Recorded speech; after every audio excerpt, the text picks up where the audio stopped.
In July of 2005, my grandfather went home to be with the Lord. He was a man who is known for his storytelling and his sense of humor. There was a story he used to like to tell about my Aunt Barbie, his oldest daughter, and when she was going to get married. If as all of you can guess, who did Barbie marry? Ken.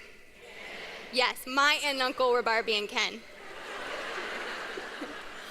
But right before they could get married, Ken had to come over with the intention of going to his future father-in-law to ask a very important question. What was that question? Exactly. He had to ask for her hand in marriage. So my grandfather caught wind of this somehow.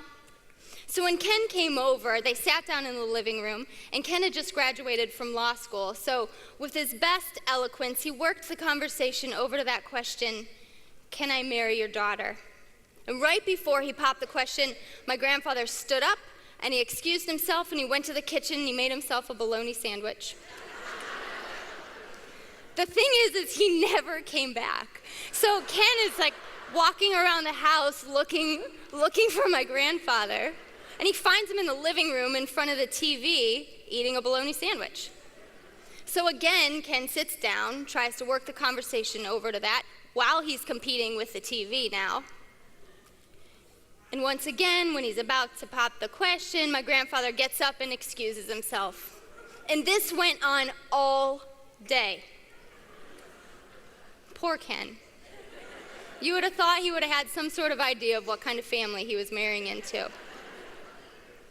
But you see, historically, this practice of asking a father for a daughter's hand in marriage has come out of thousands of years of arranged marriages where families and communities and faith leaders guided the process of choosing a mate.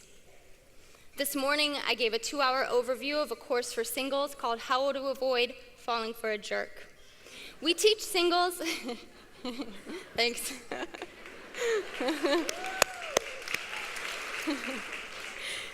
We teach singles how to keep their head and their heart working together when choosing a partner so that they know the 5 areas to get to know that are predictive of what a partner will be like after marriage, and how to pace a growing relationship to avoid the love is blind syndrome.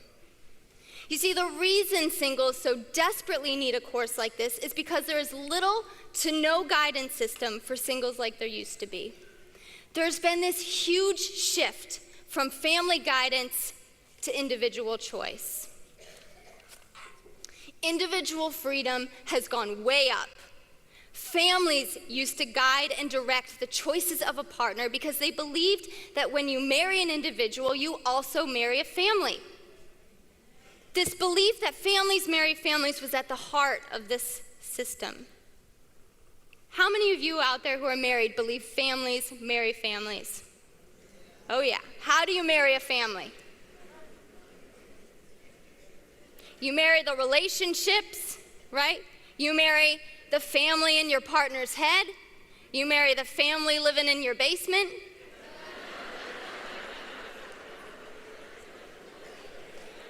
But we have shifted. Even though it is still true that when you marry an individual, you marry a family, the individual freedom to choose a partner is about as high as it's ever been. I think you can all finish this statement. With increased freedom comes increased responsibility. Absolutely right. See, the great part is singles have all this freedom. The bad part is all this freedom. It's a blessing and it's a curse. You see, the downside is all the responsibility now falls on the individual's shoulders. So here's the point. For a single person who has maximum freedom and all this responsibility, for that individual to successfully fulfill the responsibility of choosing a partner, there must be an equal increase of what? Of know-how. This is why we have this program. About all of you grew up and you learned English and you learned math and you learned science and you went to 3 months of driver's ed.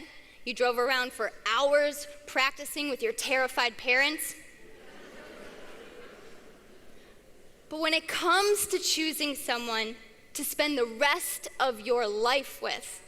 When it comes to choosing someone to marry, no guidance, no class, no know-how.